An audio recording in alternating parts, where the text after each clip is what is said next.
سلامونه او نیکې هیلې احترامات مې ومنئ په دې هیله چې روغ او جوړ به یاست او د صحت په کلو کې بانه غښتي یاست. یو ځل بیا درته د یاران کلیک یوټیوب چینل له لورې کوربه یمه. دوستانو زموږ چینل در سره سبسکرایب کړئ او په څنګ کې د ګنټۍ نشان هم در سره ووهئ. واده مې وکړو خو د چا سره؟ د مور دوه ورونه چې یو یې تقریبا 25 کلونو او بل ورور یې تقریبا د 14 او 18 کلونو ترمنځ و. مشر ورور ته یې واده کړم. یوه 2 میاشتې مې ښې په خوشحالۍ ورسره تېرې کړې. پلار یې په کوچنیوالي مړ و.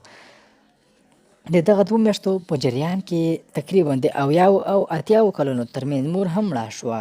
اوس نو په کور کې یوه زنانه او 2 ورونه وو، نور نو هېڅ هم نه وو. دا چې غریبي وه نو مشر ورور خارج ته هېواد ته په قچاق د تللو تکل وکړ او بریالی هم شو، لاړو. ما مې هم د کوچني لیور بستره خپلې کوټې ته راوړه او دوه به په کوټه کې څملستلو. وخت تېرېدو خو دغه کوچنی لیور به راته ډېر بل ډول کتل.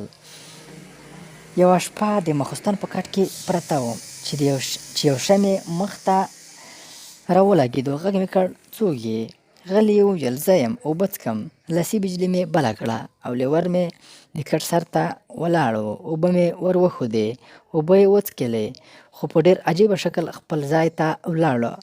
هفته وروسته مې بیا د شپې ناوخته د څه شي حرکت حس کړو. دا ځل چې ګورم لیور راسره په کټ کې څنګ په څنګ پروت دی. رانږدې مې کړ چې څه خبره ده، ووېرېدې؟ ویل یې نه، دغه خبرې یې ګډې وډې کړې او په دغه وخت کې یې سینو ته لاس راواچاوه. ما حق حیران ورته کتل او دغه ښاغلي چې ما پرې د کوچني ګمان کړی و پرتوګ کش کړو او هغه عمل یې راسره وکړ کوم چې فقط د ده مشر ورور حق و.